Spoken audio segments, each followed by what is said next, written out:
CDC confirms 595 new cases of COVID-19 as PTF announces new method of contacting coronavirus.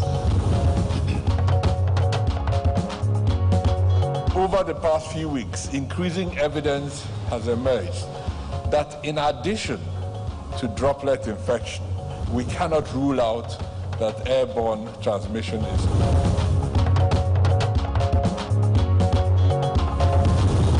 Senate moves to ensure food security set to establish Agri-Development Fund.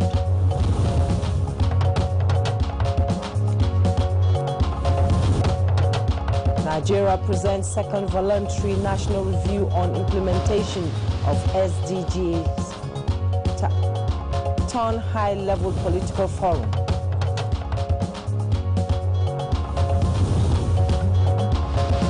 And on Good Morning Nigeria today, we shall discuss anti-corruption and the judicial system.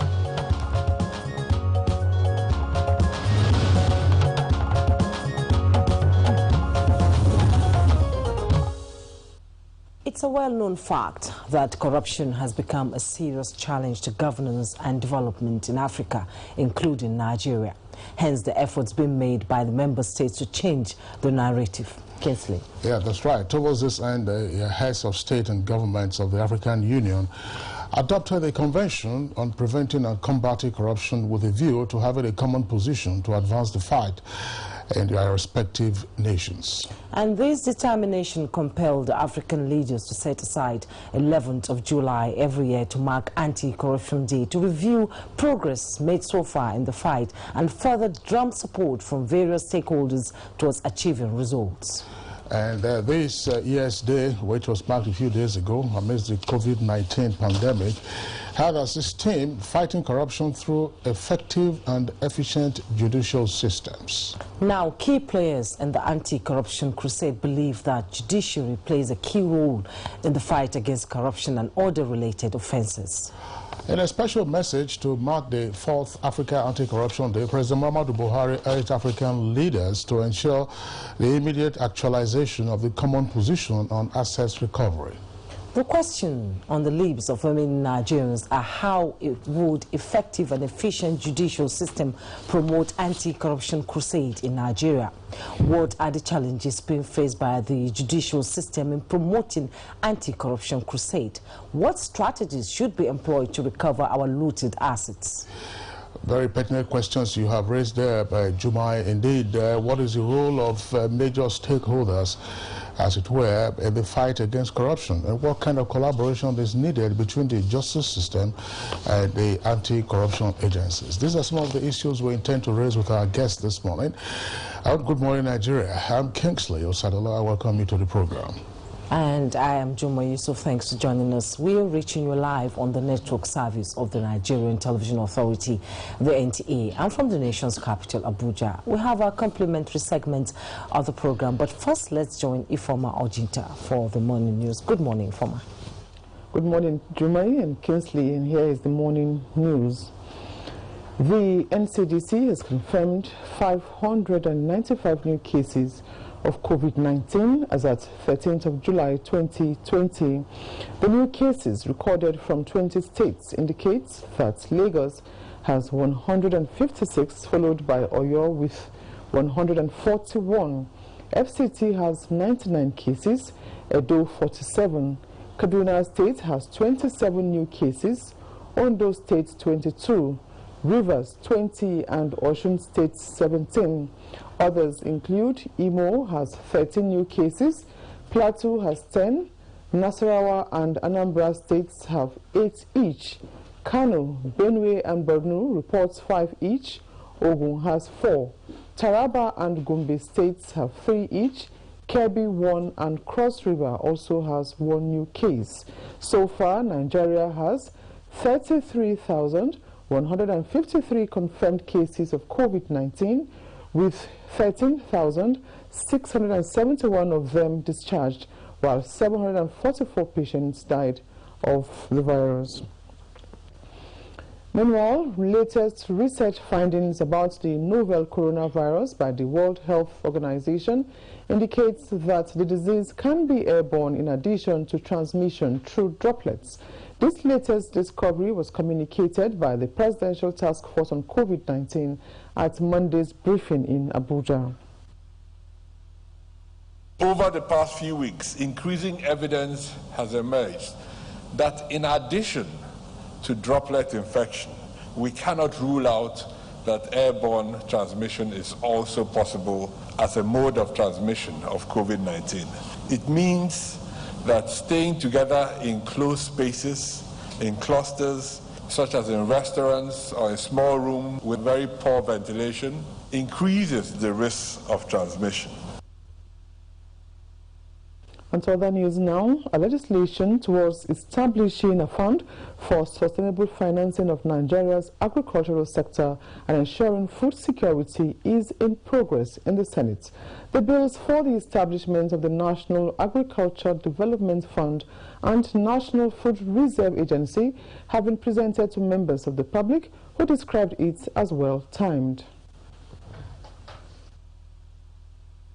Very important for the growth, development and promotion of agriculture. The National Food Reserve Agency bill is particularly significant at this time. Chief of Defense Staff General Abayomi Olonishakin is meeting troops on the front line of the fight against banditry in the northwest to boost their morale to succeed in the renewed internal security operations. From what I have seen here today at this super camp, there is no doubt in my mind that the scourge of banditry will soon be a thing of the past, and all law-abiding citizens will be able to resume their normal lives.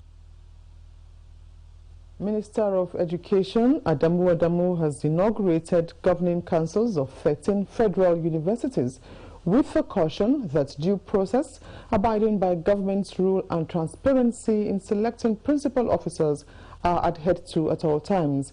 The minister noted that avoiding selfish and unpatriotic behaviors and forming a harmonious working relationship with the management will enhance efficiency and address issues like admission racketeering, examination malpractices, immoral attitudes among both students and lecturers. And development of these institutions will have recourse to interference or what we here call micromanagement in their day-to-day running. Nigeria has presented her second voluntary national review on the implementation of the Sustainable Development Goals to the United Nations High-Level Political Forum. The Senior Special Assistant to the President on SDGs, Princess Adejoke Orelope Adefulire, said the context of Nigeria's presentation is on 7 areas of priorities. The 2020 Voluntary National Review on Sustainable Development Goals focuses on key issues of poverty, inclusive economy, health and well-being, gender equality, enabling environment, peace and security, and partnership for the goals. On talking politics now, All Progressives Congress has assured all governorship aspirants on the party's platform in Ondo State of transparent re-election activities that will prevent the party from litigation. Secretary Caretaker and Extraordinary Convention Committee of APC, Senator John Akpan, reaffirmed this while presenting the report of the governorship screening to the Appeal Committee at the party's National Secretariat. Whatever judgment has been given by the screening committee, giving someone the possibility of a second chance, we have to do everything possible to make sure we don't have what happened in states like Bayelsa and other states that we lost. The loss is very painful, we are yet to recover. And that's the morning news. The program continues with Kinsley and Jume after this break.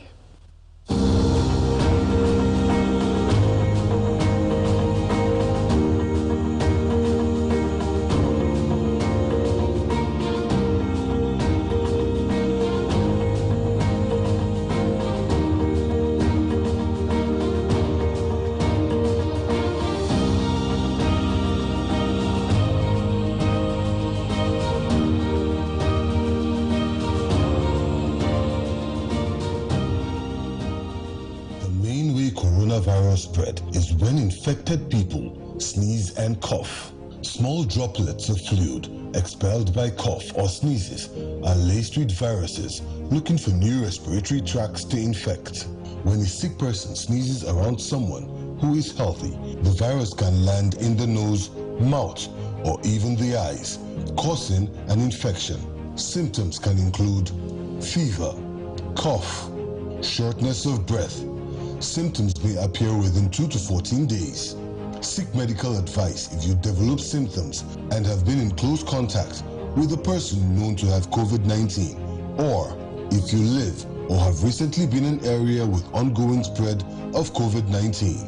This message is brought to you by the Nigerian Television Authority, NTA, Africa's largest television network. In this time of despair, our country, Nigeria, needs us now more than ever. We stand a chance to save our great country, Nigeria.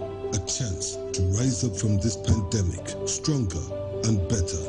What will be the gain if we do not learn from other countries and observe the lockdown to stop the further spread of the virus?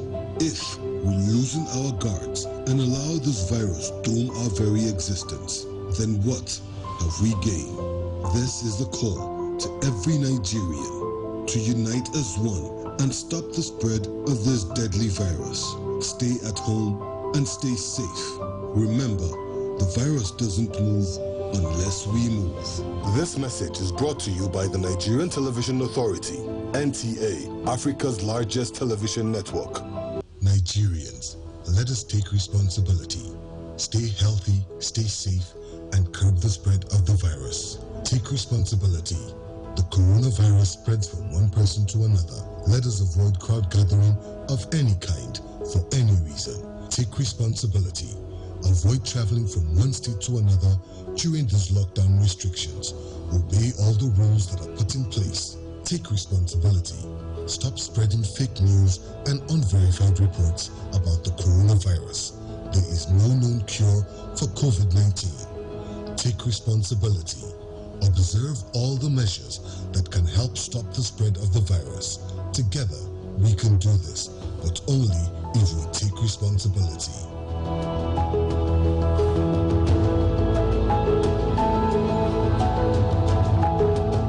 This message is brought to you by the Nigerian Television Authority, NTA, Africa's largest television network.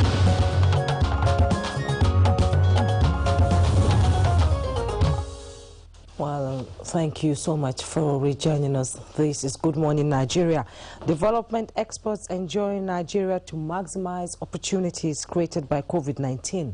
Let's join Kunle Ade for details. Since coronavirus became a global health challenge, restrictions on movements globally have halted business activities. The situation has been characterized by job losses. Economic managers are, however, coming up with strategies to respond to challenges occasioned by the pandemic. A development economist, Dr. Emeka Okengu, said African countries, especially Nigeria, should resort to effective management of natural resources. Where people see a lot of disadvantages in the COVID pandemic, I see numerous, countless opportunities, that we can explore, because a lot of the requirements, to maybe return the global economy back into shape, it will be predicated on organic products that will be coming, from places like Africa. Agriculture, agro-allied services is a very, very major way to go.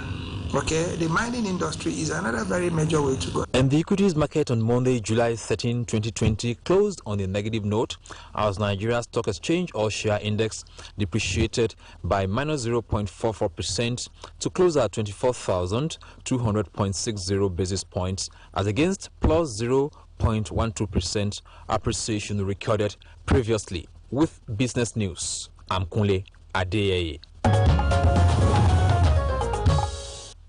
That was our business package on Good Morning Nigeria today. Coming up next is Newspaper Review.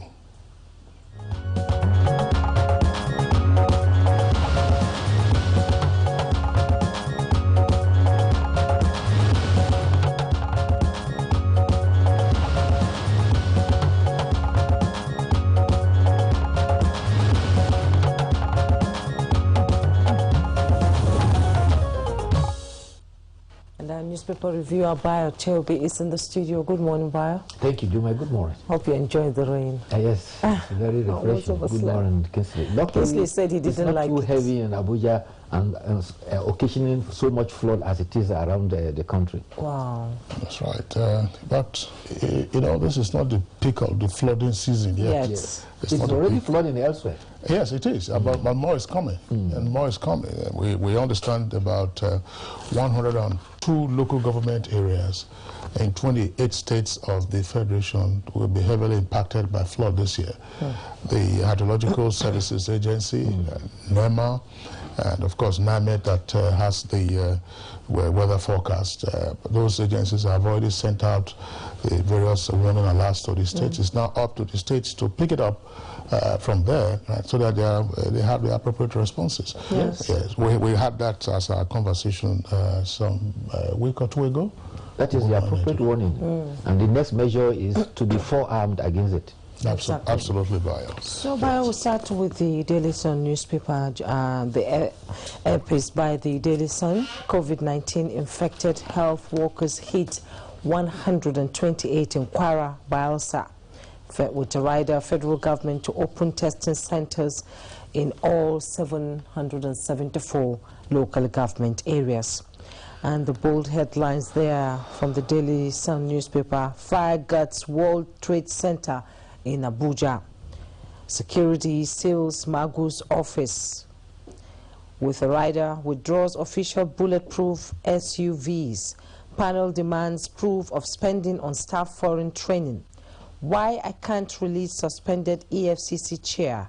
That's coming from the Inspector General of Police.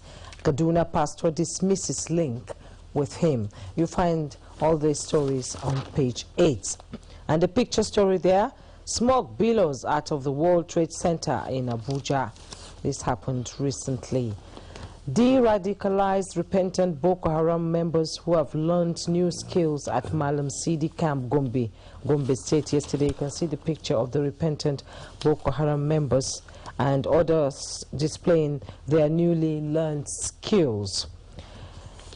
COVID-19, federal government rejigs airport's protocol with a rider reduces passengers' arrival time from 3 to 1 hour 30 minutes before flights. You find that story on page 2. Gunmen kill senator, police officer in Taraba. Gunmen kidnap senator, police officer in Taraba. Find that story on page 5.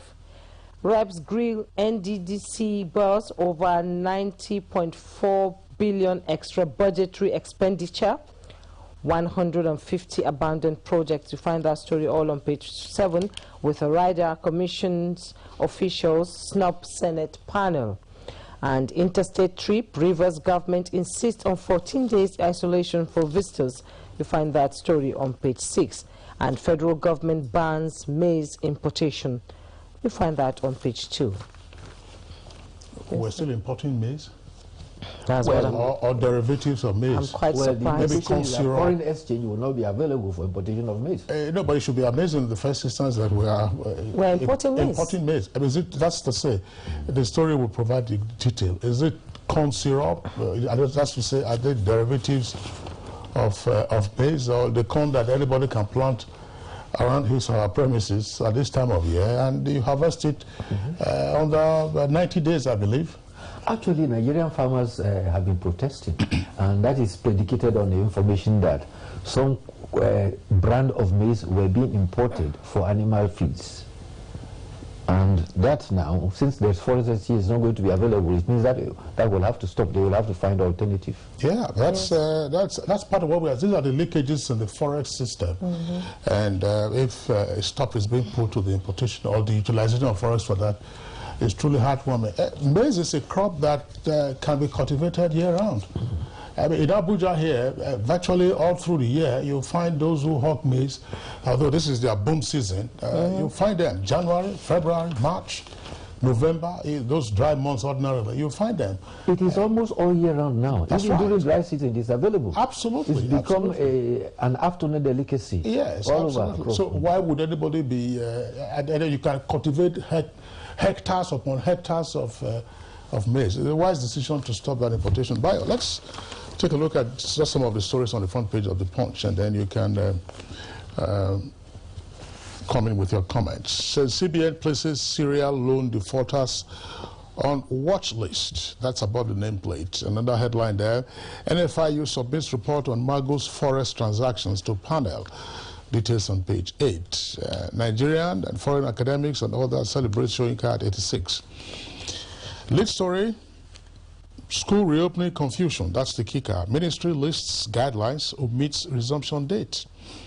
And federal government says COVID-19 won't go away soon. Rules out financial help for private schools. Southwest states hold virtual meeting today. Take stand on pupils' resumption. And the story earlier read by Jumain, the photographs are also there of the radicalized and repentant Boko Haram militants at an orientation program in Gombe State yesterday. Emir deposed by late Bayero, reappointed Kano monarch. That's page 7. And gunmen kidnap ex-National Assembly member and police imam in Taraba. Community accuses Adamawa deputy governor of shielding communal clash mastermind. How kidnapped Kingpin Wadume was rearrested after Balarabe's troops aided escape. That's according to a witness in the ongoing trial. Details on page 7. Boko Haram demands 20 million naira to free blind IDP's daughter and niece. APC governors and leaders meet today and plan funding for Edo and the Ondo polls. That's on page 2 in greater detail. Bio. Well, let's bring in some clarification. The Minister of Education says that the 104 unity schools that will not open has nothing to do with state government, because that decision is not binding on state governments. However, the Minister of State for Education provided some clarification. He said, during the daily briefing of the Presidential Task Force, he said that meanwhile, there are plans now providing guidelines of about safety in reopening schools, and therefore requirements that cover areas of health requirements and other measures that has to be put in place for health safety have been provided by the Federal Ministry of Education, and it was jointly provided with the Federal Ministry of Environment, Federal Ministry of Health, as well as safety experts on resumption of schools. The plan focuses on attendance, social distancing, hygiene, cleaning, and other non-pharmaceutical statements. And that's what the paper is reporting, that they have provided guidelines for reopening of schools, but no date has been named for reopening of schools. Yes. Yeah, I think the contentious issue is less now with the reopening of schools than with the senior certificate examination. That's what we normally refer to as WASC. That is the issue. That is the one that is on the table. And as a number of stakeholders have said, schools don't need to reopen before that exam takes place. And WAEC had already given its indication that the exams will run from sometime on the 4th of August or so to sometime in September. Does that stand? And the federal government had said through the Minister of Education that federal government unity school pupils might not participate in that exam. Is that still the situation? Those are the answers. It's confusing, but yes. Don't forget that the West African Examination Council is a 5-country regional body. So if Nigeria is opting out, particularly the unity schools, not to participate, there's every likelihood that Ghana, Liberia, Sierra Leone, and Gambia will go ahead with the West African Examination Council, because they were all part of the regional body that agreed on those specific dates. The challenge for us is that our own students who will not partake in it will miss from that regional examination body. But however, we still have our own Nigeria Examination Council, NECO, which subsequently probably will take care of it. But the critical issue is that the premier FASI qualification required for admission this year is going to be a challenge. The other area is that the Presidential Task Force had advised that Nigerians must come out and get tested. The more we get tested, the earlier we are able to track the prevalence of the COVID-19. And in this regard, the Presidential Task Force has indicated that testing centers are going to be provided for all the 774 local government areas. So that will bring testing closer to the people, and the more you test, the more you will be able to isolate the pandemic. Meanwhile, statistics show that yesterday we had 595 cases in 20 states. Already our total is 33,153. We have registered 744 deaths. So far, 11,738 of our competitors are being treated for COVID-19. Cross River had 10 cases, has had 10 cases, 3 discharged, and 1 death so far. This positive development, officers of the Federal Ministry of Health have been to Cross River, and there has been cooperation, and synergy has been established as far as working together is concerned. Meanwhile, across the world, Washington, D.C. yesterday recorded the 4th consecutive day when there was no death registered in that city. New York has its own first day, no death registered. And for us here now, we should be looking forward to 14 consecutive days when the COVID-19 cases are dropping.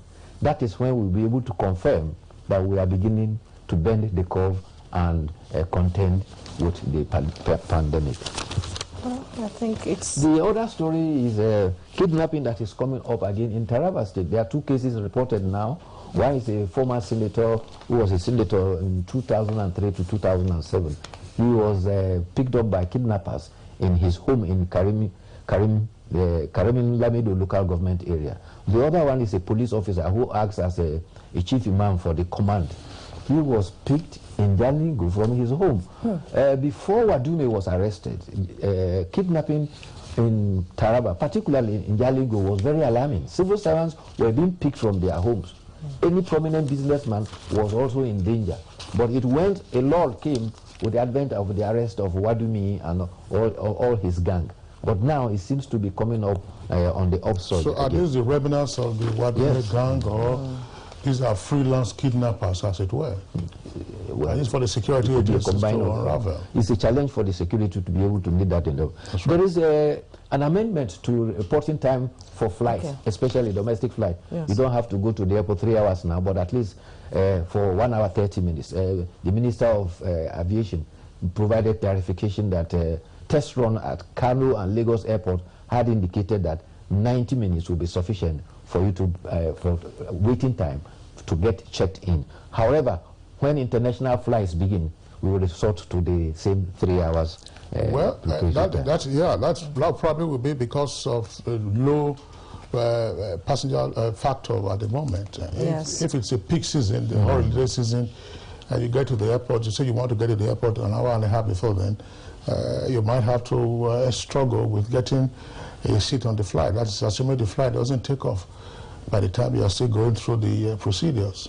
Next time, advise yourself to be there in good time. Passengers have been advised to, to check in online, actually. Let's now go quickly to the editorial, and it's coming from the Nigerian Pilot. It's talking about public safety at a time of pandemic. I'm just going to read a little.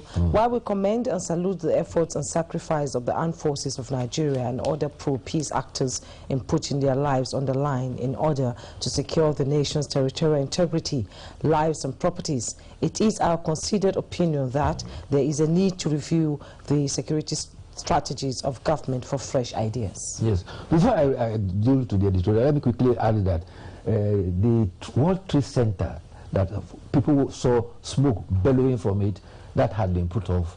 The internal fire system, in fact, put it off, and the owners of the property says that there's no cause for alarm because people were worried that the highest building yesterday was bellowing with smoke from Abuja. That has been taken care of. And the editorial now is from the Federal Fire Service was also there. Yes, everybody was there. But it must be emphasized that they have a very good internal fire system, and that was able to help take care of the fire. And the owners say the fire was not serious. But now the editorial is from the Pilot, and it's again happened on the same thing we've been talking about, public safety during this pandemic. Apparently, it's emphasizing the fact that because of the pandemic, we now have to deal with the dual challenge of increase in security attacks and challenges, kidnapping, armed robbery, and banditry. And their editorial is saying that if we have tried strategies and it's not working, there's need to change strategy and change guards. And therefore, governments should also look at the causes of this high criminality. rather than treating the symptoms. And apparently, it is appearing as if the military action is not working out. So we should go to the roots and treat the causes of the criminality from their roots. Okay, Baya Tebi, we'd like to thank you as always for being around. We'll see you again tomorrow. Thank you for having me. It's Good Morning Nigeria live on NTA's network service. We're taking a short break now. When we return, it's time for our conversation segment. The coronavirus, also known as COVID-19, is spreading at an alarming rate all over the globe, including Nigeria. With the number of infected persons in Nigeria increasing daily, prevention is better than cure. Coronavirus has no cure. The virus spreads from one person who affects two persons, and by the time the affected person is isolated, the two persons have affected four, and it keeps spreading. You must take preventive measures to save yourself and that of the people around you. Always wash your hands with soap and water. Put distance between yourself and others. Whenever you cough or sneeze, cover your mouth. Clean and disinfect surfaces. Stay at home if you're sick and contact the proper authorities. Together, we can cut down the spread of the coronavirus. This message is brought to you by the Nigerian Television Authority, NTA, Africa's largest TV network. Welcome there. Have you washed your hands? Inside my house again. This thing not the key black man. I don't know if it's misinformation or poor hygiene that will kill you first. Coronavirus is real, and good hygiene practice will save your life. Anyway, no hand washing, no eating. I will not take care of it. How's one of the parents?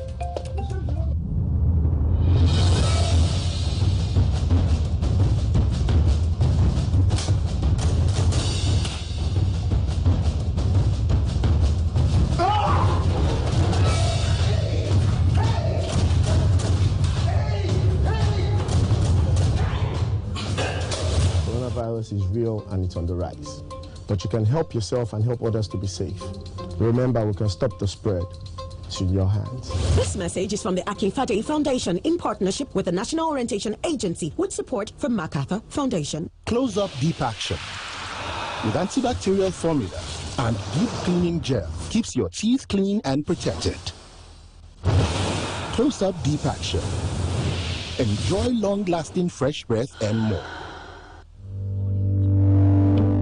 Coronavirus is real. Steps to avoid this pandemic. Wash your hands regularly or sanitize your hands. Keep social and physical distancing. Avoid crowded places. Stay at home unless absolutely necessary. Don't touch your eyes, nose, or mouth if your hands are not clean. Avoid the spread of coronavirus. Coronavirus is real.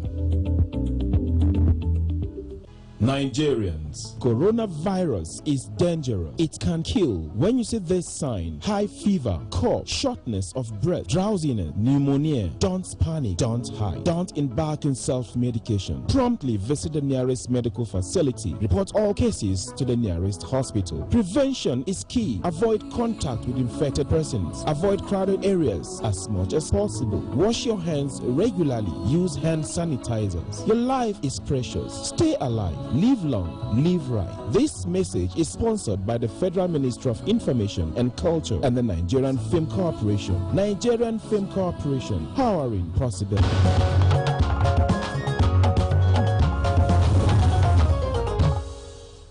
Thanks for joining us. The anti-corruption crusade is a task that must be carried out with the support of some critical stakeholders to achieve the desired results. Abdusalami Jibrin put together this report to serve as a backgrounder for our discussion.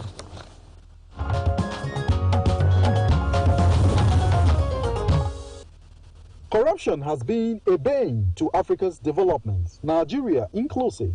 As such, the war against corruption has been a key policy of the Muhammadu Buhari administration, which has been yielding positive results so far. However, the anti-corruption war cannot be won without the pivotal role of the judiciary. For the judiciary to promote the war against corruption, it must be independent as well as efficient and effective in the dispensation of justice, thereby sustaining people's trust and confidence.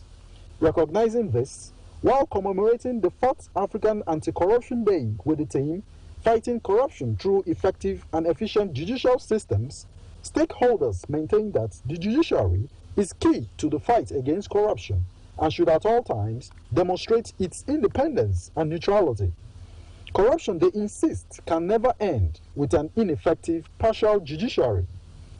Systemic corruption has weakened all of us, not just anti-corruption agencies. It's also weakened the judiciary as well. So if we work together, we can remove that disability in order to strengthen ourselves. Of course, obstacles that have been mentioned, especially from the bench, is the fact that they are confronted with improper investigation, rush to prosecution, and then lack of skill on the part of the prosecutors and investigators. In a message to mark the day, President Buhari urges African leaders to ensure the immediate actualization of the common African position on assets recovery. The president laments that the massive corruption being perpetrated across our national governments has created a huge governance deficit that has in turn created negative consequences.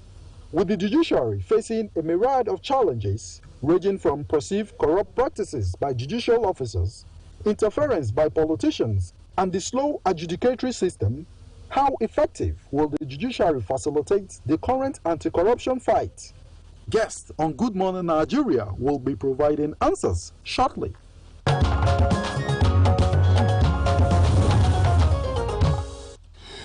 All right, many thanks, Abdulsalam Jibril, for that background. Joining us now to discuss the issue, I would like to welcome Dr. Esa Onoja, who is the Chief of Staff to the Chairman of ICPC. Dr. Onoja, pleasure to have you with us on the program. It's a pleasure, sir. Good morning. Here with us in the studios is a regular guest on Good Morning Nigeria, Mazi Afam Osigwe, is a former Secretary General of the Nigerian Bar Association. Pleasure to have you with us, Mazi. I'm glad to be here. Thanks for inviting me. And also joining us from our Kaduna studio is Yunus Ustaz Usman, Senior Advocate of Nigeria. Ustaz Yunus is a legal practitioner. It's good to have you join us on Good Morning Nigeria. Morning. And joining us via Zoom from Lagos is Professor Ise Sage, Chairman, Presidential Advisory Committee Against Corruption, PACAC. Thanks so much for joining us on Good Morning Nigeria. Thank you very much. Good morning.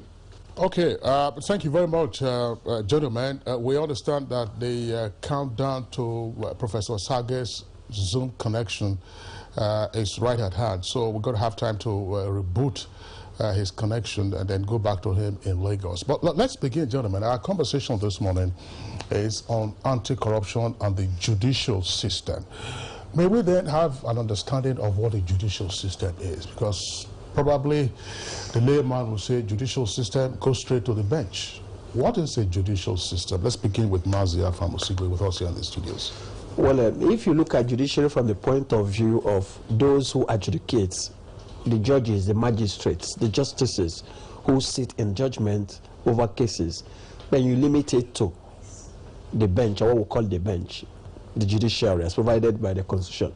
But when you look at the entire judicial system, that would encompass the law enforcement agencies, the prosecutorial agencies, the lawyers who are one way or the other involved in it, the investigators. So all these things, because they all play a role in the matters getting into court and being tried by the courts. And then also in civil matters, extends to parties who are involved. Now this would appear to be encompass the entire judicial system as not being limited to a mere description of the judiciary encompassing those who judge. Okay. Thank you so much, Mazi Afam Osigwe. We'll now come to Esa Onoja, Chief of Staff to the ICPC Chairman. Corruption. I was just wondering, okay. Juma, if you don't mind, I would like us to further explore the opening amplitude comment, of the judicial system, following from what Mazi Afamosigbe has said, because it's a value chain. When you say judicial system, it's talked about law enforcement agents, investigators, the lawyers, and then those who are on the bench. I would like learned senior advocate Yunus Ustaz Usman to also give us his view of this. Now, can we liken a judicial system to a value chain assembly line process so that one chain affects the other and so on and so forth before we get into the nitty-gritty of anti-corruption and probably what has happened in our jurisprudence? Yes. For example, why most cases, particularly criminal cases, are lost is from the prosecutorial aspect. Either the police will not do their job well, or the lawyer does not do his research, or he did not interview his client or the witness before coming to court. When they mess up, there is nothing the judge can do. You cannot blame the judge. We'll come to that later, but I will show you that most of the grievances we have against the judiciary ought to go against the people who arraign these people, or the prosecutors, or the lawyers who are defending or prosecuting these cases. Basically, cases are won or lost, not in the courtroom, but at the pre-trial level, before you arraign somebody. Most government cases are lost because of poor prosecution. But at the end of it, we say the judiciary. Thank you so much. Ustaz Usman, I'm back here in the studio. Esa, Onoja, what happens to the chain of prosecution when you go to the court with, with cases like this, and judicial system is there fully ready to, to go into the case and prosecute those who are guilty? So what happens to the chain that you have between you and the judicial system, as as people who bring in accused persons to the court in case of corruption cases? What do you do? What happens to the chain of command there? Thank you very much. But before I go to the chain of command, I'd like to speak to the issue of the judicial system. Yes. Another important aspect of the judicial system are the laws, the rules, which are the basic tools for the courts. So the strengths and weaknesses of the laws also manifest in the outcome of proceedings.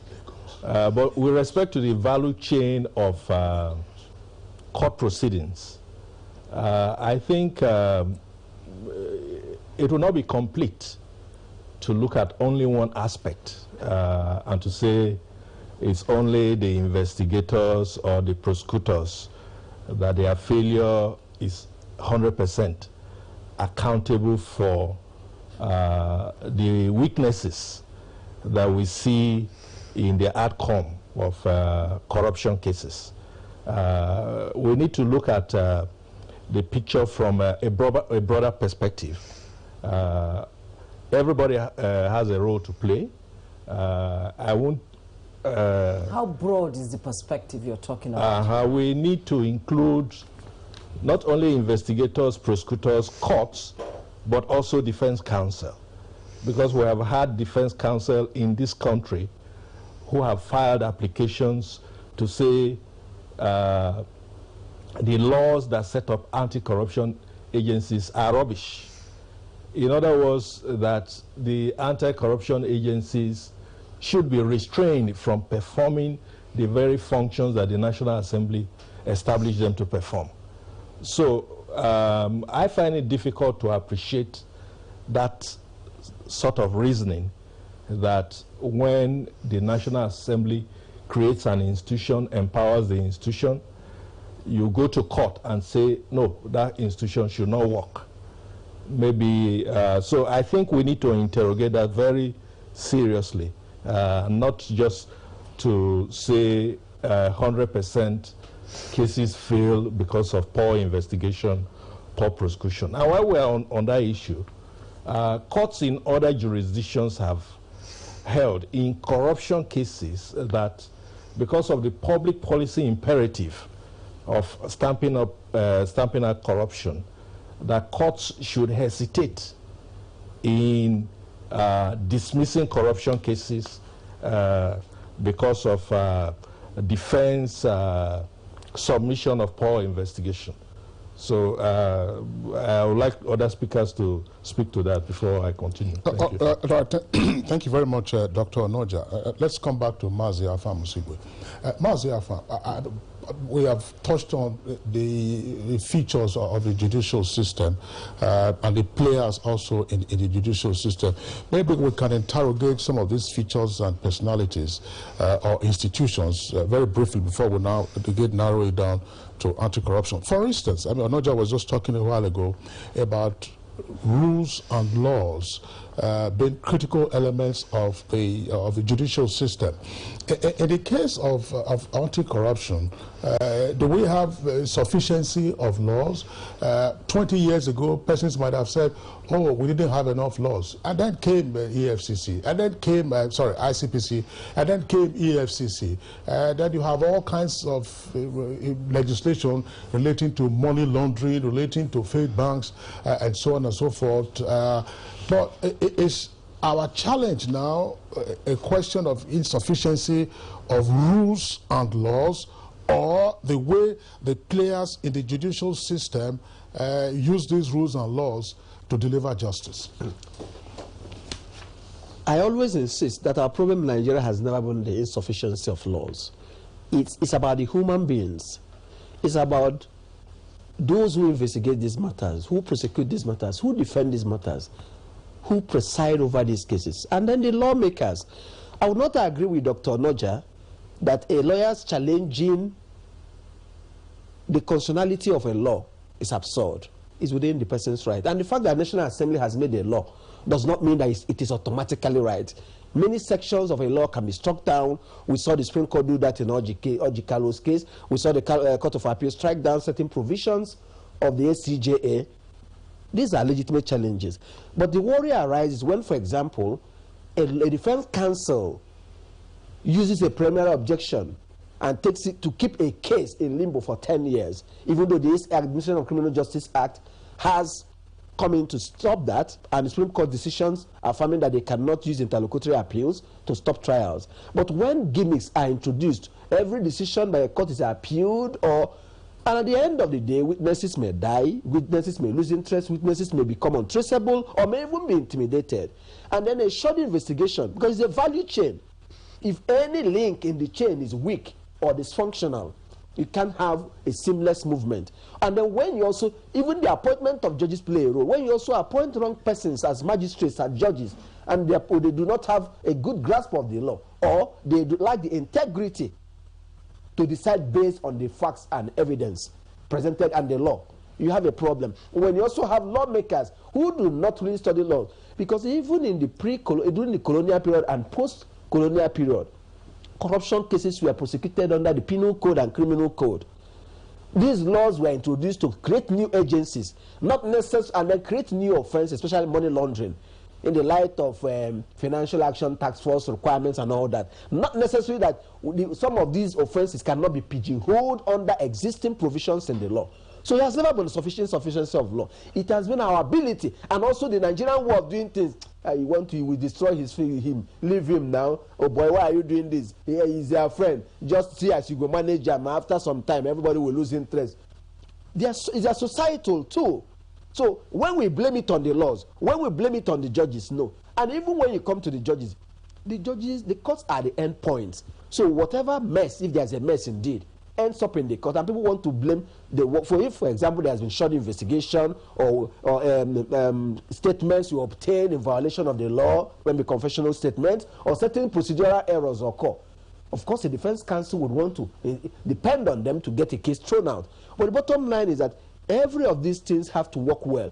If we all listen to the cases of the Nigerians now who are standing trial in the U.S., Obi-Wan No Cake Invictus, and then the hush puppy, except for the person who has done a plea bargain, On the hush puppy, I'm not saying anything about his guilt. But if you read the investigation report, you see how they took time. In the hush puppy one, they said there was even no complaint. They said the flamboyant lifestyle display pictures on Instagram made them take interest in him. And they started investigating him, and they saw that some phone numbers, some email addresses were linked to certain transactions. So they red flagged him and started investigating and started linking him up to.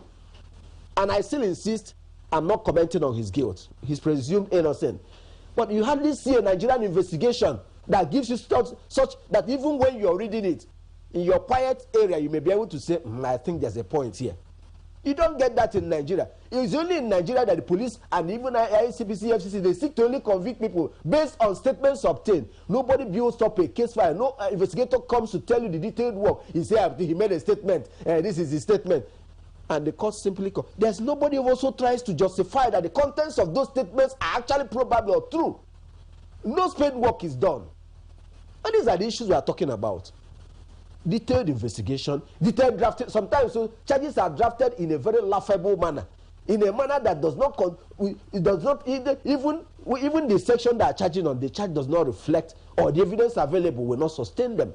I've seen fine work done by investigators, proper convictions that were watertight. I'm not suggesting that in all cases it's bad, but sometimes the attention goes to the ones that are lost, and they do not really define the system, but they only point us in the direction of these are probably areas we may need to look at and make changes so that this value chain will be able to benefit the society, so that we'll be able to, and even recent things you read in the newspaper, what we also talk about is when you talk about laws, is the ability of human beings to circumvent them and go scot-free, the political will to bring some people to justice.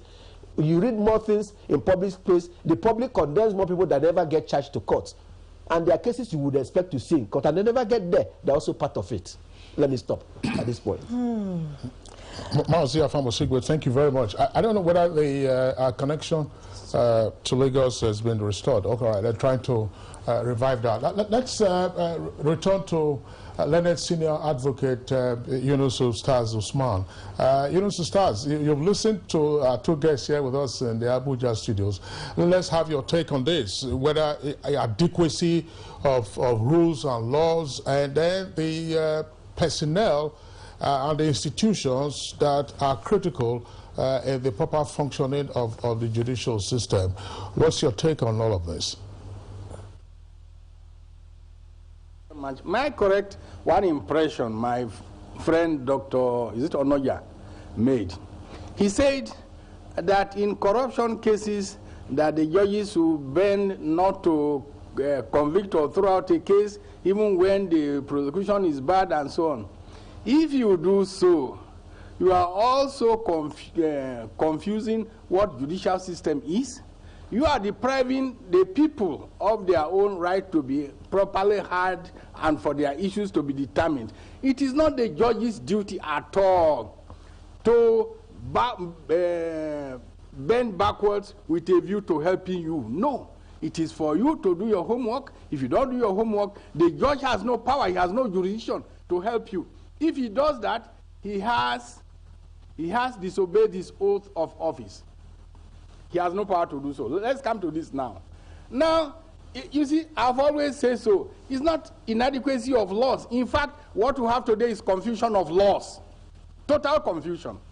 With the greatest respect, when Obasanjo came, because he wanted the West, in particular America, to support him, after EFCC, they created ICPC, continue to create all sorts of laws that have even themselves ended up in confusing one another. That is the problem we have. The penal code, the criminal code, and so on can take care of all these things we are doing today. It is only if we can amend where the punishments are too low. We can amend to bring in these things.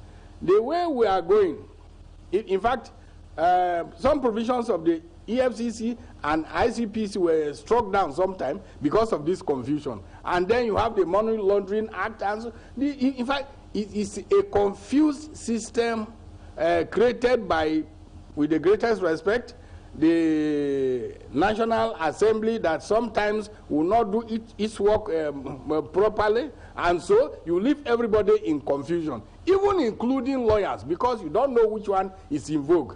And so We try to look at the areas where there is confusion and try to get the ones that have the largest confused sea struck down.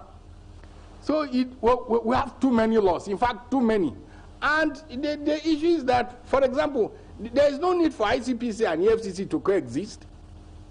It's duplication of everything and spending government money on nothing. You are duplicating everything. It doesn't help matters. Ustaz Usman, thank you so much for your input there. Now, we keep going back and forth on corruption in Nigeria. It's like corruption is from the top to the bottom. How do we begin to dismantle this structure of corruption in Nigeria? It's as if we keep paying lip service to corruption in this country. Thank you very much. But before I answer that, I want to clarify. The point I made was in reference to some decisions of courts. We have a decision from River State, another decision from Ekiti State, where ICPC, EFCC were not parties to the suit. And yet the court made an order restraining them from investigating. So it's rudimentary that before you make an order against a person, you hear the person. And more recently, there was a decision of a court in Abuja here where a person under investigation filed an action against ICPC, and ICPC filed a counter affidavit. And then the party went behind ICPC's back to withdraw the suit against ICPC, and yet the judge made an order releasing the money under investigation. So those were the instances I referred to or alluded to. Okay. Not hearing the anti-corruption agencies and yet making orders restraining them from functioning. I know arguments against provisions of statute is the bread and butter of the Defense Council. Yes. But what I'm saying is that courts should hesitate before making orders restraining law enforcement agencies from performing their statutory functions, particularly before hearing them. Now, in reference to the of corruption in Nigeria, yes, I agree that it's endemic. Some say it's systemic, and from the perspective of seeing what goes on sometimes, I would say it's alarming. So I think we need to interrogate our value system more. We need to, if possible, catch them young from the school. I'm saying this because I'm an educator, and a colleague of mine told me an experience some time ago where two students were conversing, and the other one said, your parent is in this institution, is in a position, why is he not doing it? And the child said the parent will not do such a thing. And another student confided in my colleague that she would rather her parent join the bandwagon. So you have a parent who is not willing to join the bandwagon, and you have a child who, maybe because of peer pressure, is not seeing the ills. So I think we should address the value system. Thankfully, the ICPC is collaborating with the Office of the SGF to come up with a national ethics and integrity policy. So hopefully when that comes out, it will go down to the school system, to the churches, to the mosques. I think we need the religious and traditional institutions have a play, and if we could diminish the craze for money and value more the things that really mean or have substance, I think will go a long way in reducing and minimizing corruption. Well, Dr. Najat, I mean, those points you have raised, they are also relevant to discussing the players in the judicial system, not just the larger society. We understand we can rejoin Professor Issa Shage now, who's with us via Skype. Professor Shage, I wouldn't know whether you were able to listen in on the comments of the other three guests, Yunus Ustaz Usman, learned senior advocate in Kaduna, Afam Osigwe here with us in the studios in Abuja, as well as Dr. Esa Anoja of the ICPC, also here with us in the studios. We started off by trying to examine or explain or understand the judicial system, its features and its players, and a number of those features and players have been identified. We are focusing our conversation on the judicial system, which in terms of looking at the major planks of the anti-corruption fight will relate to the sanctions regime. We know there are preventive measures, there are also prohibitory measures, but this is the sanctions and punishment end of it. But even that sanctions and punishment end is a value chain, and we're looking at each of the players and institutions. Let's have your take on this, whether on the laws and the rules, the quality of investigation, such as Afam Osigwe was talking about earlier, and sometimes what has been referred to as shoddy prosecution. Prof, let's listen into you. Thank you very much. The issue of the quality of investigation has been on the front burner of the PACAC and the EFCC and the other anti-corruption agencies in the last 4 years. And because we are aware of their deficiency in this regard, a lot of training programs have been mounted, which were well attended, and manuals have been prepared to assist the investigative process, specifically to ensure that when investigation is going on, investigators who have police background also have cooperate with their colleagues in the legal area, so that they know exactly what to look for, what the ingredients of the crime, and therefore what to look for, and that they should be reviewing their findings from time to time.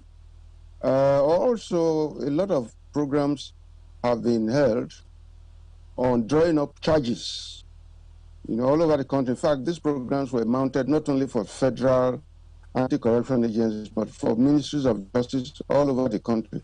So there's consciousness of the lapses in the area of investigation and preparing of charges, and much work has been done to try and make up for those deficiencies in the last 4 years.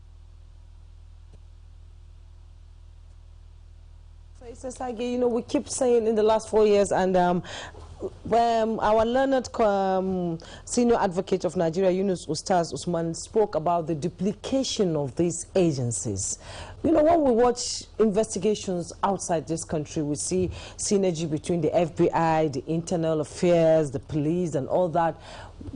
Why is it we cannot come together as as an entity, as a corruption entity to fight corruption itself? Why can't we sanitize within ourselves?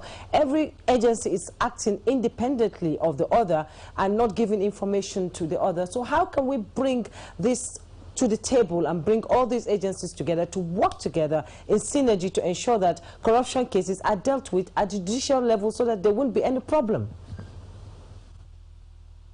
Yes, these two had been identified in the past. Also, you say I keep on saying the last 4 years. That's really what I know about. I know that a committee has been established which has just membership from all the anti-corruption agencies so that they can pass information to each other, and that where one has an information which can be better used by another one, you then pass it on. So there is a meeting, there is a committee involving all of them. There's a protocol now on this matter. And it's a question, the question one may ask is whether it is being properly utilized. We know we have a problem there. We have agency jealousy and envy and competition. All these things come into play. But definitely the system exists that will enable them cooperate with each other and assist each other and give way in areas where the other one is strong to allow that one continue. So it exists. So maybe we need to put more pressure on them to take advantage of it. Professor Saga, I still would like to stay with you. In this case, we'll return to the aspect of rules and laws in the judicial system relevant to anti-corruption. For a while, the ACJA, that is the Administration of Criminal Justice Act, was hailed, as it were, as the silver bullet to help pierce through the many delays we've always had in criminal jurisprudence, particularly in dealing with corruption cases. But here we are. It looks like major players in that field are themselves shocked by the latest decision by the learned justices of the Supreme Court. I want to come back to the issue of the conflict between some of the provisions of the ACJA, that is the Criminal Justice Administration Act, and the Constitution. Because part of the argument of some persons is, look, there is a problem with this law, return to the National Assembly so that it can be amended. While ACJA was in the legislative crucible, it wasn't possible for key stakeholders to have seen these loopholes and therefore walked around it so that as much as possible, when matters do get to the bench, we wouldn't have the kind of shocking reversal as we have seen with the decision by the learned justices of the Supreme Court. Sorry, we have bad weather here, so everything wasn't clear. But let me just summarize what I thought you asked. Whether something could not have been done to prevent the decision of the Supreme Court on the Udegu case, which is popularly known as Ojikalu case, but Ojikalu was not a party to that case. Am I right? Whether something could not have been done to avoid the apparent lacuna that created that problem? Well, that is fast. Am I right? That is fast forward, but it could be part of the conversation. Just proceed. Yes. Okay. My take on that has been consistent. The Supreme Court had no excuse. There is no provision in the Constitution which prohibits a High Court judge who is promoted from going back to the High Court to conclude part-heard cases. No such provision. The only law that exists that touches on that point is the Administration of Criminal Justice Act. So there is a law, and there is nothing in the Constitution that contradicts it. And my view is simply that the Supreme Court willfully just decided to do what it did, throwing away 12 years of very hard blood, sweat, and tears proceedings, going from High Court to Court of Appeal to Supreme Court, back to the High Court. Everything was thrown away. And it's just theoretical to say the case can be started again. It cannot be started again. We can't start another 12-year thing. The judges have retired, witnesses have disappeared, so many things have gone. I mean, it's impossible. So effectively, that case is dead. And I say with full conviction that there was no excuse for that decision. We operate a common law system. The common law system has the most flexible manner of applying laws. It allows you to apply law in order to achieve justice. That's why we have equity. We say equity prevails over the law. So if there's technicality, you have an equitable jurisdiction in any court to overcome any difficulty created by law and use equity to achieve justice. And I must say, this is probably lacking in the decisions of the Supreme Court. It has been lacking for a number of years now, and it continues to be lacking. So there's no excuse for that. Yes, we are not, probably the Constitution is now going to be amended, but it's completely unnecessary. is just being done because of the harm that has been caused by that judgment.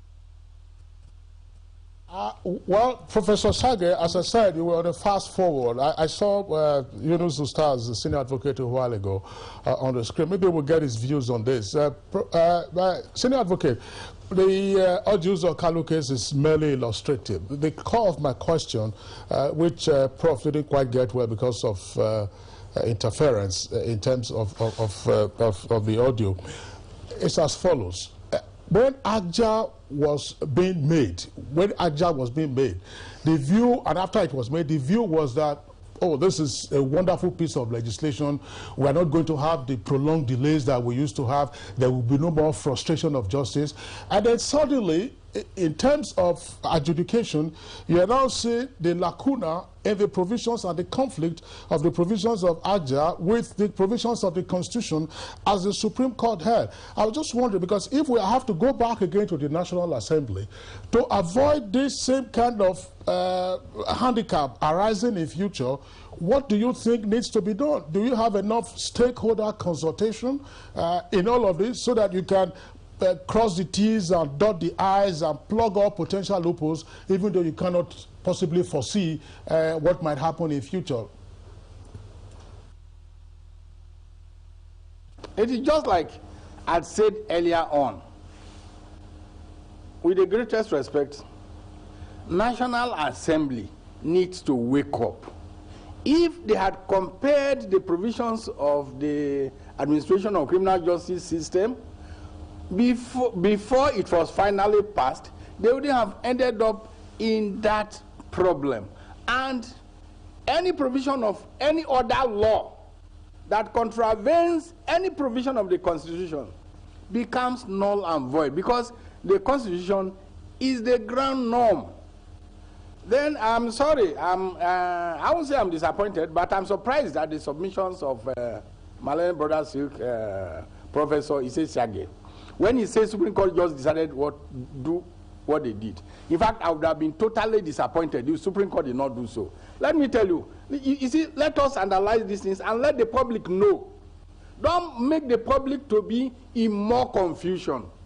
Now, there is a provision that says this is the Supreme Court, this is the Court of Appeal, High Court, and so on.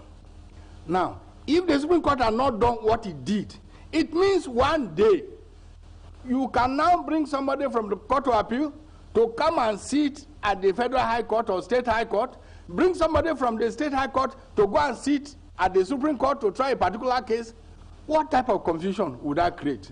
And the Constitution does not allow that at all. The Constitution knows why those provisions were made, so that we will not have that legal confusion. I'm totally surprised that Professor Sage, maybe he does not appreciate these things. I think when it comes to practice, he will appreciate these points. The issue is that one judge cannot continue to be jumping from his jurisdiction to another to go and try. We had this case. We were doing the Mohammed Abacha case.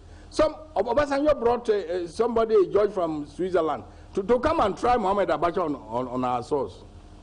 We went to court and say you cannot do so. Then he attempted to bring, when the case was before the Federal High Court, he was trying to bring a magistrate here to say no, Federal High Court will not do so. You see, this is the type of confusion that Professor Sage seems not to understand. Please let him stay in practice, even if it was for 6 months. He will appreciate these things.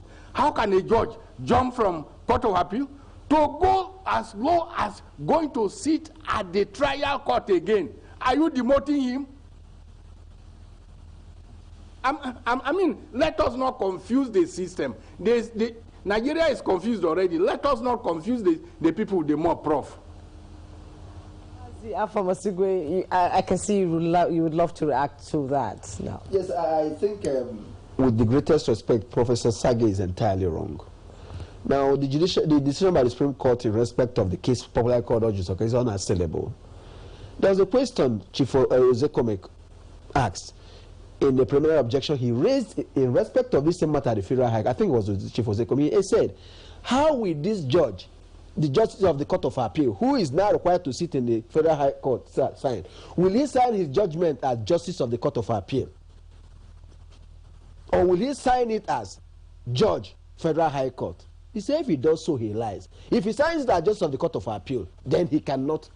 Now, you see, this may appear simple, but it's not.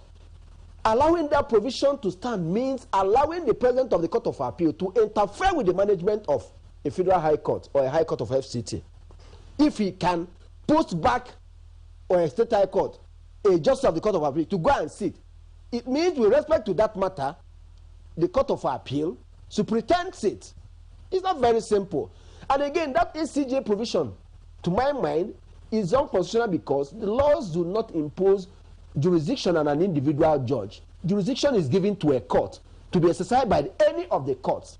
And that's why the Constitution says that this court shall be constituted by a sitting of at least one judge of that court. As at the time the Justice of the Court of Appeal went to sit as a judge in the Federal High Court, could he rightly be said to be a judge of that court? When you are talking about the composition of that court, would that be a sound argument to say he was a judge of, his name is not on the roll, he has been elevated and he has ceased to be a. And again, I thought there was decision in the case of Obuini and Okudo, which the Supreme Court decided around in the 70s. And people were saying, no, in that case, the difference is that there's no provision in the law. The issue that went on in that case, can a person who has ceased to be a judge of this court continue to sit in that court? Even if there was no such a CJA provision, in the light of this decision, didn't we see that it was obvious that that provision was unconstitutional? And I will not also be fair to the listening public to allow a comment made by Dr. Onoja to go unanswered. He made a veiled reference that at Abuja High Court made an order against ICPC when they were not a party. I think that is a suppressed fact. This matter is in public domain, so we can as well comment on it. The ICPC, in violation of a law, wrote a letter to a bank to freeze an account. The owner of the account instructed a lawyer to represent them and sued both the bank and ICPC. And towards judgment, the bank considered that they were wrong in freezing the account without an order of court.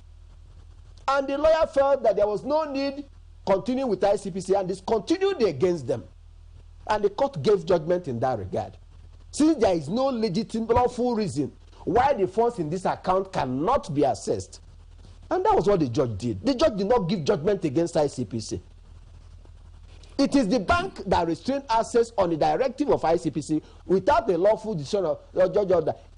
And the Court of Appeal has made a pronouncement on it. In GT Bank and Adedamola, our problem in this country is that because we are law enforcement agencies, we take the laws into our hands. And that is why you see so many monetary judgments against the government. Because people would rather subvert the laws than obey it in the anti-corruption fight. It is corruption of a grander scale to subvert the law or to act in violation of the law in a bid to fight corruption. All right, Mazi Afamosigwe and the other gentleman, let's clarify something for the benefit of our viewers, because we've been, the professionals have been talking about AJA and what played out in the so-called Ojus or Kalu case. Now, this is how our judicial system operates. A judge who tries a cause is the same judge that will deliver judgment. If at any point in time between the institution of the case and the delivery of judgment, maybe 2 days to the delivery of judgment, something happens to the judge, well, we are human beings, the judge passes away, the judge is promoted to a higher bench, say from the High Court to the Court of Appeal, that case previously will start afresh. That is what is called de novo. That the case will start afresh, notwithstanding how long the case had taken to get to that point before judgment is delivered. Now, AJA, that is the Administration of Criminal Justice Act, recognized that that process had been used to sometimes frustrate the ends of justice. So AJA now provided that whether or not a judge has been elevated, say from the High Court to the Court of Appeal, that judge can return from the Court of Appeal to the lower court to continue with the trial and end the trial of that case. Now, the Supreme Court says the provisions of that AJA are in conflict with the provisions of the Constitution because of the hierarchy, of course, High Court, Court of Appeal, and the Supreme Court. So that is the issue that the legal experts have been talking about. I know that Professor Issa Shage was, shaking his head to respond. If we can still get him back. The Zoom is off. Yeah, the Zoom we understand is off. So we'll have the opportunity of returning to him. But Dr. Doja, we don't want to dwell on the issue of the bank and whether the garnishee order that he got. But let's still return to this aspect of AJA and the frustration that arises from all of this. The key question is, what should the National Assembly, being the law enacting body, do in this particular case? Is it a question of, looking at the constitutional provisions, or just saying the aspects of AJA have been struck down, so we'll live with that? What does that mean to the effective prosecution of, say, anti-corruption cases? Okay, thank you very much.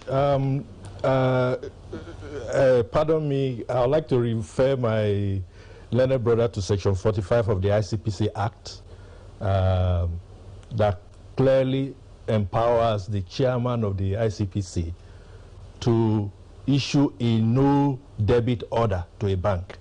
Not many lawyers are conversant with it. Then in relation to the Administration of Criminal Justice Act, it was Section 396 sub 7 that the Supreme Court struck down. And the basis of that decision is that by virtue of Section 153 of the Constitution, that a judge or a justice of the Court of Appeal is not a judge of the Federal High Court. The decision has been given, so we must move on. I mean the anti-corruption agencies. And in view of the fact that it was the same Supreme Court that affirmed Section 306 of the Administration of Criminal Justice Act and several other provisions of the Administration of Criminal Justice Act, I think we have to move on and take it in good faith. But before the issue of whether the role the National Assembly can play, I would like to say that there are provisions of the same Section 396 of the Administration of Criminal Justice Act that are not being applied with regularity in courts. For instance, there's a provision that parties in criminal cases can only be entitled to 5 adjournments. But if there is the exigency that parties, the judge feels that more than 5 adjournments are required, the interval between one adjournment and the next should not be more than 7 days, inclusive of Saturdays and Sundays. I would like to see that provision being applied with greater regularity, and I believe if it is studiously enforced by courts, the issue of delay will be minimized. Secondly, the same Section 396 of the Administration of Criminal Justice Act provides that if a party demonstrates that they are not serious, that the judge can impose costs, including costs against counsel. And some judges have actually imposed costs against defense counsel, and that has made them to sit up. So I feel that if that provision is applied and enforced, the issue of Section 396 sub 7 will be minimized, except for the pending cases. The only option, as I see, the only option that I see to a solution is an amendment of the Constitution. Because if the Constitution is not amended, then the issue of a justice of the Court of Appeal going to the Federal High Court to sit will be very, very difficult. But while we're at that, there may be another solution. Instead of amending the Administration of Criminal Justice Act, the National Assembly may consider creating a special anti-corruption court. And that also may involve an amendment of the Constitution. If you create a special anti-corruption court and the judges get elevated, would it not be the same challenge you face with? I was just wondering. Let me put this on the table. Maybe we'll begin with Senior Advocate Yunus Ustaz Usman. The process of constitutional amendment, we know it can be tedious, but the process of amending the ACJA might be simple. But couldn't we have administrative recourse to all of this on the basis of what the Supreme Court has now decided? It simply says that if you are a judge of the High Court and you get elevated to the Court of Appeal, you cannot, on the basis of the Administration of Criminal Justice Act, come back to the High Court to continue with the case. And the basis is that your appointment, the date of your, as soon as you are pronounced appointed, then you no longer belong to the High Court. Of course, once you take your oath of office, it also compounds the issue. Couldn't this be looked at administratively to say, look, what are those cases being handled by judges who have been proposed for elevation? What is the state of the trial of those cases? Are the cases near judgment? I'm not saying frustrate any person from being elevated. If a judge is near the end of a case, why promote him upstairs? Why don't we just say freeze in the meantime, whoever is in charge administratively, don't announce his elevation, don't promote him, but it is clear that at the next available opportunity, he will be elevated. Let him finish with his case, and then, of course, he goes upstairs. Rather than say, finish, leave the case, you would now start afresh 12 years when evidence and witnesses may no longer be available.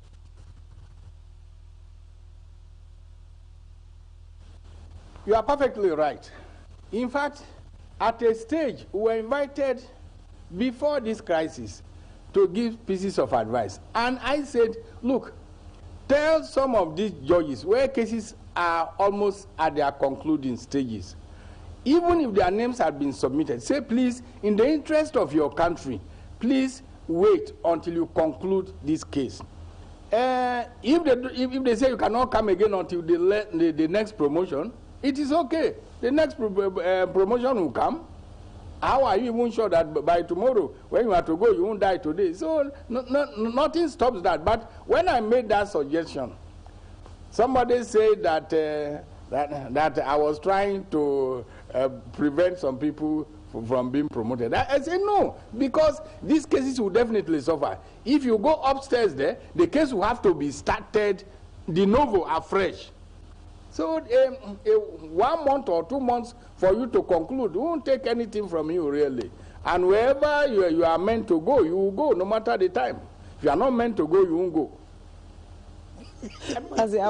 But they said I was saying some people should not be promoted. I didn't say so. I say if the cases are nearing completion, please wait and conclude, because of the effect, particularly for serious cases. Just wait. I don't think so. Even the judges themselves would not want to wait, because I mean, the judiciary, there's what is called seniority. Yeah. So in a bid waiting to finish that case, you lose your seniority. I mean, because it takes effect from the time you get. Even the judges would not want that, and they may not also be sure that the executive may be willing to confirm the appointment even after doing that case. And then counsel, seeing that you are waiting to finish that case, may deploy some means to keep you there for a much longer time. And there will always be cases you are about to finish. That is the truth. And the cases may never end.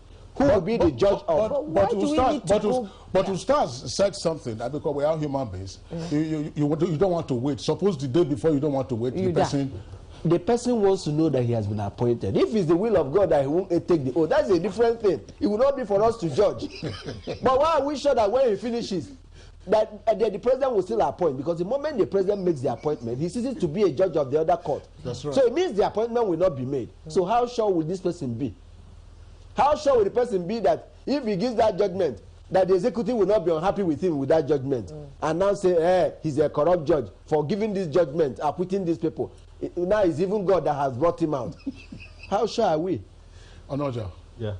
I don't think it would be fair to stagnate a person simply because is at a particular court at a particular period, then in addition to that, the federal character principle, appointments are made based on the federal character principle. So if a particular judicial officer is stagnated at a particular period, definitely somebody from his state or zone may be appointed. Yes, so the person will lose the opportunity. Okay, well, gentlemen, thank you. We know that the issues, but earlier, Dr. Onoja, you talked about the public policy imperative. And now we are bringing in the issue of the personal interest of a likely appointee to a higher bench.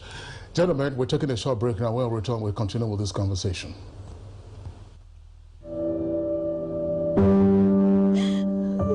She cried. She cried in anguish and in pain. She bears the scourge of her grief. She toils in vain for justice and succumbs to silence. He gloats over his malady. Like a beast, he pounces with no remorse. Her cry meant nothing. Her pain feeds her shame. Like an orphan, she is left to grieve in solitude. But no more will she cry in vain. Her adversaries will henceforth bear the brunt of their bestiality. Rape is evil. Rape is a plague, a pandemic of monumental consequences. We must unite and kick it out of our society. Connect with NTA and stand against rape and rapists. This message is brought to you by the Nigerian Television Authority, NTA. As a strong immune system increases the chances of victims surviving COVID-19, a corruption-free society creates opportunities for citizens to thrive and prosper. Build your immunity. Stop corruption now. Report all acts of corruption to ICPC on this toll-free number 0800 22554272. This message is brought to you by ICPC and NTA. The number of the COVID-19 cases in Nigeria is increasing daily, with many more tests ongoing. The battle of testing, isolating, treating, and attending to the affected persons rests heavily on the shoulders of our health workers, constantly putting their lives on the line and at risk to contain this virus, save and protect the lives of millions of Nigerians. To these health workers, we at the Nigerian Television Authority, NTA, on behalf of millions of Nigerians, say a big thank you for all that you have done and are doing. To the security agencies enforcing the lockdown and every other frontliner, we say thank you for putting your lives on the line to save ours. There is no amount of words that can quantify our gratitude. Thank you. This message is brought to you by the Nigerian Television Authority, NTA, Africa's largest television network.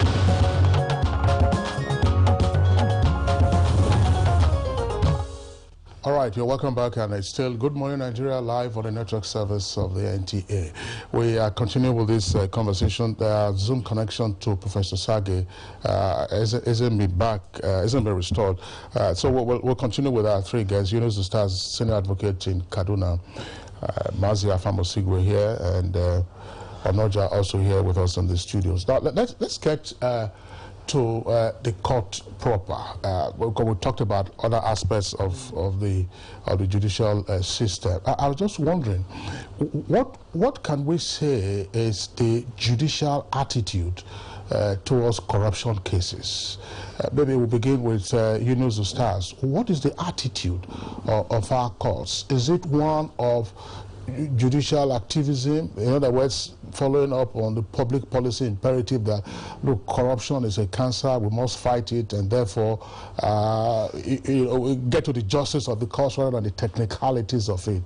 Or is it one of restraint to say, look, play by the rules, follow the books, just as you have in common law? If it doesn't fit, then it must be thrown out. What have you experienced, Yunus Ustaz, senior advocate? I think my experience in these few years is to this effect. The courts, particularly the Supreme Court, always say no to corruption. And you can see the effect of this in the cases of David Jang, this former governor of Taraba, and so on. But then, when there is a major deficiency in the trial, particularly when it can be shown that the person had not been given his natural and constitutional right to fair hearing, then there is nothing the courts can do. But so far, so good. So far, so good. Even the enemies of the judiciary will agree. There are two convictions, particularly that of Taraba and the Vijang, that I think that the issue of we must stem out corruption from Nigeria is really pronounced in consonance with the laws. The courts really are not doing bad in that aspect. And I continue to drum it, irrespective of whose ox is God, that the main problem we have is with the prosecution. Mainly. And I tell you one experience I had. I was to prosecute one case for one of the agencies. I said, bring me these documents. They say, okay, the documents were there. They were bringing them the following day. When I did not see them, and I knew if we went to court, we would lose, I say, I'm no longer doing it. Do you know, up till today, I understand that they have not been able to go ahead with that case. Meanwhile, those were the documents that they said were retrieved. It is. We just have to do our homework, particularly with ICPC, EFCC, and all these other agencies. The courts will say, yes, we are ready to fight corruption.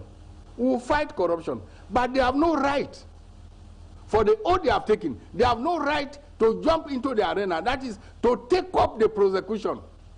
If they do so, they are offending their oath of office. No matter how pragmatic, no matter how willing they are, there is an extent to which they can go as judges. Do your homework. If you don't do your homework, don't blame anybody. So much, Yunus Ustaz Osman, Senior Advocate of Nigeria. Mazi Afam Osigwe, you know, corruption, since President Buhari became president, corruption has been at the fight against corruption has been at the forefront. You know, corruption is all over the world. Why is it so in-depth, so into our system in Africa? Is it a black thing to steal so much money and not know what to do with it? It's not a black thing, it's a human thing. Okay. But then again, with us in Nigeria, particular emphasis, not because we're particularly bad, but because we have weak enforcement of laws. Our procurement process makes it easy for people to steal. And any system that waits for you at the end of the process to catch you after you have stolen money, we end up contending with the huge sums of money you have stolen. Most of the money is stolen from the public sector. A system that allows the chief executive to keep taking up money, to pay so much money into the account of somebody and get it withdrawn, and then to do so many things, we talk about it and nobody does anything. A system that does not put in place a process for auditing the lifestyle of public office holders, that system is bound to fail. Because the same people, I mean, the Magu case will show you that even the people who are fighting this process do not seem to be immune to allegations of doing the same thing. How can a budgetary process in a system say, oh, you're putting a constituency project, and suddenly, so by sleight of hand, the money ends up in the hands of the prosecutor? I followed so many investigations by the ICPC that showed constituency projects being executed and not being delivered to the constituents. Keke, ambulances, so many things packed in the house of the legislator. What system makes it such that he takes these things that does not go to the beneficiary, that makes him access this money? What system makes a PAMSEC to keep signing out money and nothing happens? We must look at the procurement process. How true is the allegation that the budgeting process, not necessarily within this administration, down the line is skewed such that people put things in the budget for themselves and they're able to get it out, and yet we have a bid process or have a public procurement act that says how things should be done. How does it happen? And we must look at the bureau de change system in this, because in most cases of money laundering I read, a bureau de change is involved. Is it not time we looked at the bureau de changes to either phase them out or to ensure that huge payout of cash is not there? I understand the CBN regulation says that they cannot do transfer, that the goods they sell is the foreign currency, so they give it to you. And yet the essence of money laundering is to bring in huge sums of money through the banking system. So are we not subverting some of the provisions of these laws by allowing some of these things? I should not be seen to be talking against certain businesses. But if we are really serious, if the proof now we see that people change their naira into foreign currencies to be able to conceal them, we must find a way of stopping it. I said it on this program some months ago. What system allows people to own many hundreds of houses without being required to register them? Is it not time we looked at the tedious provision under the Land Use Act that makes it difficult for you to obtain governor's consent to register a house? Or is it not time we put in place measures to make it easy to obtain titles and put in mandatory process that all houses must be registered so that both the legal and beneficial owners must be known? Until we do this, we are merely scratching the surface. Afam Osigwe, thank you very much. Dr. Onoja, earlier you were talking about a value system. Some persons would argue that the scenario sketched by Mazi Afam Osigwe is possible because of societal indifference, societal encouragement, and societal expectation that, fine, it's his time, I will await mine. And there is no societal reprimand for the malfeasance and blatant criminality we see meted out against our commonwealth. How do we deal with this? Yeah, thank you very much. Before I talk about the tolerance of corruption. Tolerance and encouragement. Yes. Let me speak to the issue of judicial activism. Rightly, the Supreme Court has been, in the past 4 years, has been relatively consistent in its policy decisions against corruption, to the effect that when a public officer is found to be in possession of resources above his legitimate sources of income, he needs to explain. It's not for the law enforcement agencies to explain. So in that respect, the Supreme Court has been consistent. My worry is that policy stance of the Supreme Court does not always go down to the trial courts and to the Court of Appeal. Because the same Supreme Court that affirmed Section 306 of the Administration of Criminal Justice Act, there are decisions of high courts and even a division of the Court of Appeal now that when a preliminary objection is filed in a criminal case, it must be heard first. So the effect of that is that there will be a stay of proceeding. I'm sorry to jump in here. We needed to make a correction on this. Juma, yes. You and I were talking about this. We needed to make a correction. While Yunus Ustaz Usman was citing examples of Supreme Court decisions on corruption cases, he gave the example of the former governor of Taraba State, which is Jolly Unyame. He was convicted and is serving his sentence. He also erroneously, unfortunately, referred to David Jang of Plateau. It wasn't David Jang. It was, in fact, Joshua Darie, the former. He was in the Senate, and then, of course, he's spending the rest of his time now in the correctional center. So once again, it's not David Jang who was convicted. We apologize for that. But please, I return to you. Yes, on the issue of tolerance of corruption, incidentally, a study was conducted in 1968 by some foreign scholars. I remember Cleanard was among them. And they said that when a public officer in Nigeria gets appointed, his relatives expect him to take care of burial expenses, wedding expenditure, whenever he goes home, he's expected to go home with gifts and all that. And those foreigners were of the view that such cultural practices encourage corruption. I don't know if that study is still current today or whether it affects us as public officers. But there is a way and method that public officers are increasingly getting involved in it that worries me. And that is public officers channeling government money into their own private accounts. Money meant to execute a project, you pay it into your private account, or you pay it into the account of maybe your underling in the office, and then through it, it is diverted. Last week, the ICPC got a deputy director in, I think, Federal Ministry of Water Resources convicted for doing that. I'm saying this so that others will know that it's wrong and the law may catch up with them. But our value system, we need to continuously interrogate them. Some have said that our culture of gift giving encourages corruption. But my understanding of gift giving in my own community is that if you are giving a gift, you give it in the open. And you don't give it secretly. You don't buy a Prado Jeep and you say it's a gift, or you pay 30,000 naira into the account of a person and you say it's a gift, or 30 million naira allegedly into the account of a public officer who is in the business of judging, and you call it a gift. So those manifestations are, I think, are part of where we are now. But is it easier said than done? No, yes. I mean, because you're talking about gifts being in the open. Let's face it, culturally, you want to give me a gift, why advertise it?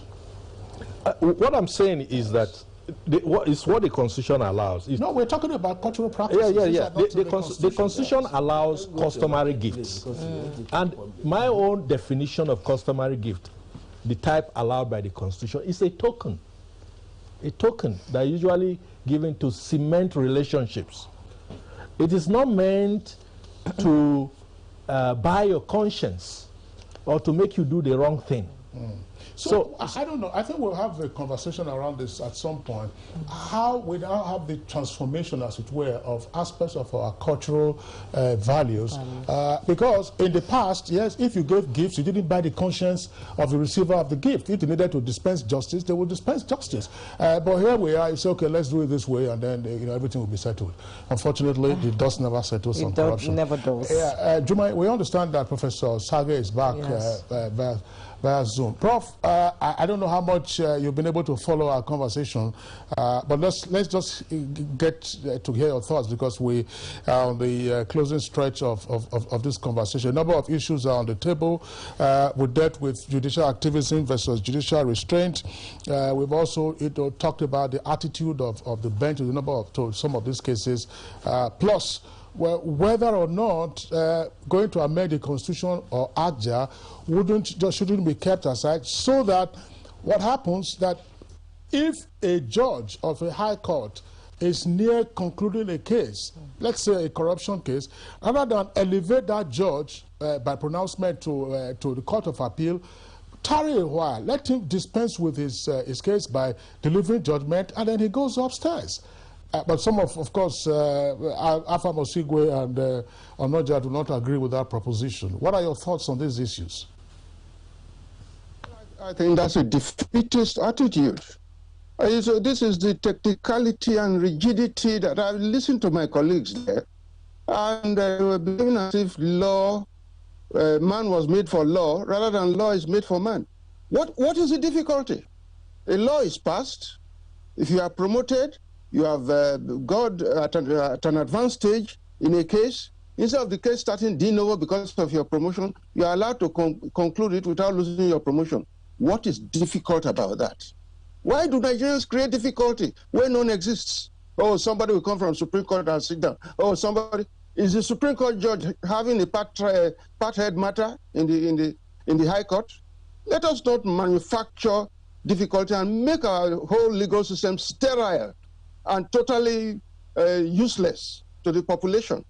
We should always ask ourselves, what is the justice of the case? That is what law is looking for, trying to create a climate in which man will live in the most benevolent and enjoyable and happy manner. That's what we should be asking for, not creating obstacles for ourselves and then trying to answer those obstacles when there is none. I don't see the difficulty. There's no reason why a promoted judge cannot conclude a case. Oh, what is he going to call himself? What is the relevance of that? What's he going to call himself? I mean, these are Lilliputian arguments as far as I'm concerned. Oh, what side do we crack an egg? Is it from the big side or from the narrow side? What's all that? Just do simple things that are correct. You go back to the court, you conclude your case. Yes, I am Justice Ishesage of the newly promoted to the Court of Appeal, concluding my case in the High Court. What's the difficulty about that? So there's a lot of sterility in our legal system because of the attitude of our lawyers. And this is carried on to the bench. And that's why we're having all these problems we're having now. So all these arguments are just a waste of time, totally irrelevant to the issue. Pure technicality and technicality and technicality again. That's what is killing us in this country. And I suppose it is these lawyers who are so technical and dry in the arguments that go to the courts, and then that's the end. That's why we're having these problems. Thank you so much. We'll now go to Kaduna, where Yunus Ustaz Usman is waiting.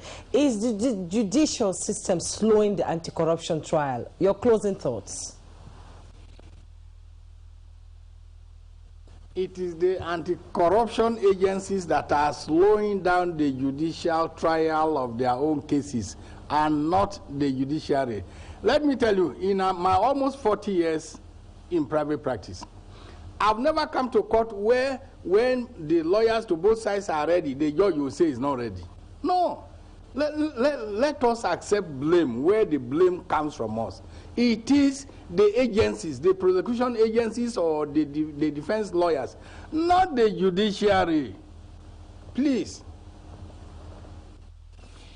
Onoja, your closing thoughts. Okay. Like I said at the beginning, all parties have a role to play. Investigators, prosecutors, the courts. Defense counsel should always remember that the court system is where they make a living. And if people lose confidence in the court system because they see that ultimately they may not get the kind of justice that they want, there'll be less money and less respect for them.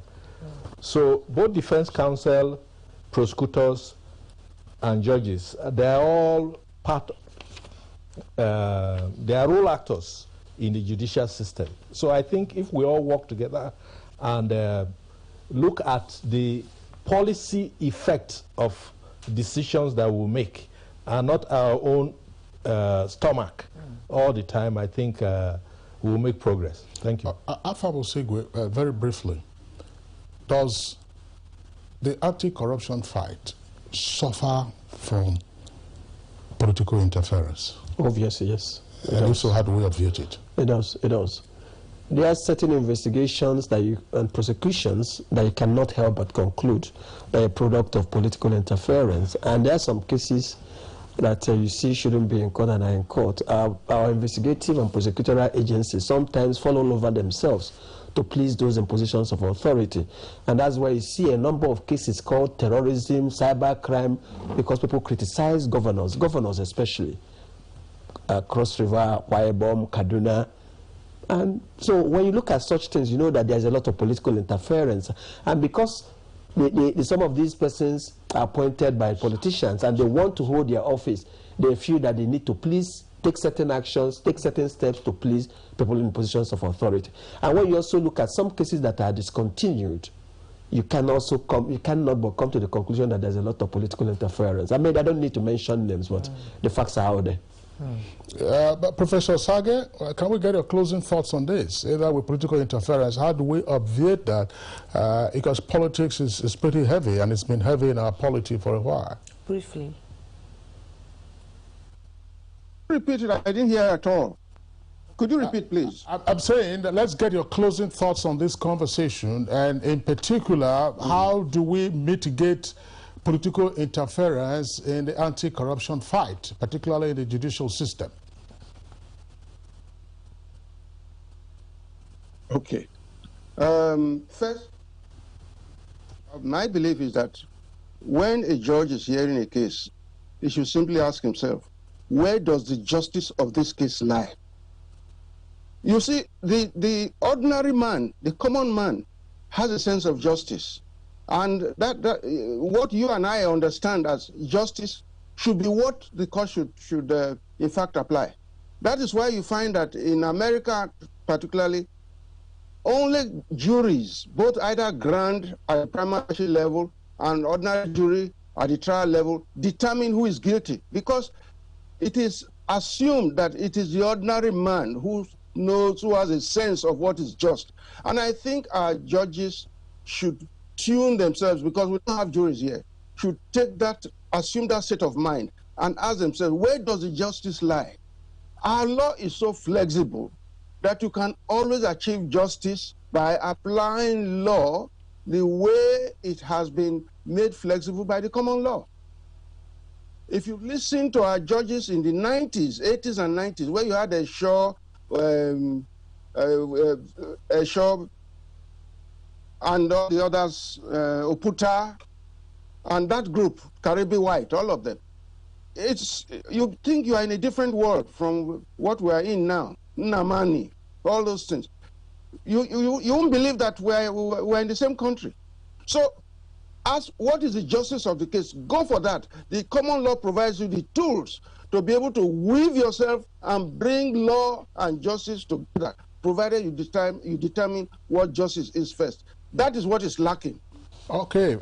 Professor Ishe Sage, Senior Advocate of Nigeria and Chairman of the Presidential Advisory Committee Against Corruption, PACAC, would like to appreciate you for being part of our conversation this morning. Even though you were off and on, but you were able to follow the trend and also make your contribution. We appreciate you for being with us. From Kaduna, we're joined by another Senior Advocate, Yunus Ustaz Usman. Senior Advocate, thank you very much for your contribution this morning.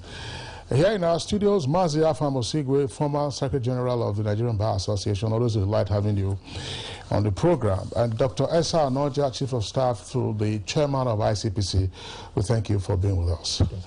Okay, so that does it for Good Morning Nigeria today. As always, we appreciate your being with us. Stay safe and be well. We're back tomorrow, same time, 7 o'clock in the morning. I'm Kingsley Osadolo.